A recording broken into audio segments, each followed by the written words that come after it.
Bismillahirrahmanirrahim. Assalamualaikum warahmatullahi wabarakatuh. Perkenalkan, pada kesempatan kali ini saya akan menjelaskan rangkuman materi tentang etika publik. Baik, yang pertama, apa itu etika publik? Etika publik kalau dilihat dari etimologi bahasa KBBI itu disebutkan bahwa ilmu tentang baik benar atau ilmu tentang hak dan kewajiban. Sehingga secara istilah itu tentang studi tentang kebenaran atau ketidakbenaran berdasarkan kodrat manusia yang diwujudkan melalui kehendak manusia dalam perbuatannya. Jadi ilmu tentang baik benar atau hak atau kewajiban. Berikut intinya, etika itu ada sangkut pautnya dengan moral. Kalau moral itu mengacu pada kewajiban untuk melakukan hal yang baik atau apa yang harus dilakukan, sedangkan etika adalah bagaimana melakukan yang baik atau yang benar itu. Jadi itu hubungannya antara moral dan etika. Sekarang dalam sisi profesi ada kita dengar kode etik profesi. Artinya ini adalah untuk mengatur tingkah laku suatu kelompok khusus profesi melalui ketentuan tertulis atau aturan-aturan tertulis yang diharapkan dapat dipegang teguh oleh sekelompok profesional tersebut. Contoh seperti saya, yaitu jadi saya harus memegang penuh kode etik profesi sebagai ASN, sehingga berhubungan pada etika publik. Apa itu etika publik? Etika publik adalah standar aturan yang menentukan baik atau buruk, benar atau salah perilaku, tindakan, keputusan untuk mengarahkan kebijakan publik dalam rangka menjalankan tanggung jawab sebagai pelayan publik. Dalam hal ini saya sebagai ASN, jadi harus bertanggung jawab terhadap pelayanan publik.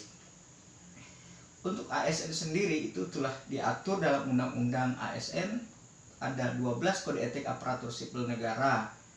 Yang pertama mungkin saya sebutkan, melaksanakan tugas dengan jujur, tanggung jawab, dan berintegrasi. Itu bisa dibaca dalam Undang-Undang ASN, ada sejumlah 12 kode etik. Yang berikut adalah apa nilai-nilai dasar kode etik publik, yaitu nilai-nilai yang harus terkandung dalam kode etik publik ini. Yang pertama mungkin memegang teguh nilai-nilai dalam ideologi Pancasila, menjalankan tugas secara profesional, membuat keputusan berdasarkan prinsip keadilan, menjunjung tinggi standar etika luhur, mempertanggungjawabkan tindakan dan kinerja kepada publik. Sedangkan untuk dimensi etika publik itu kita bisa lihat dari 3 dimensi. Yang pertama, dimensi kualitas pelayanan publik, yang kedua dimensi modalitas, yang ketiga dimensi tindakan integrasi publik. Sehingga hal ini kita bisa kita bisa satukan, kita bisa padukan dalam beretika dalam pelayanan publik. Kemudian untuk pelayanan publik sendiri, yaitu pelayanan publik itu yang profesional ya. Yang profesional adalah tidak hanya butuh kompetensi teknik ataupun leadership, namun yang sangat penting adalah kompetensi etika yang harus dimiliki oleh ASN dalam rangka pelayanan publik. Sehingga ada aspek-aspek perubahan mindset yang harus kita tanamkan sebagai ASN. Yang pertama, berubah dari penguasa menjadi pelayan. Yang kedua, berubah dari wewenang menjadi peranan. Yang ketiga adalah menyadari bahwa jabatan publik atau ini merupakan amanah yang harus dipertanggungjawabkan, bukan hanya di dunia tapi juga di akhirat. Sehingga ini ketika kita tidak melaksanakan etika publik, kita akan dapat sanksi ya, sistem sanksi terhadap norma etika tersebut. Kemudian apa implikasi etika publik ini? Etika publik ini kalau sudah kita taati ya, secara terjamin bahwa ini sudah mengikuti alur kehidupan.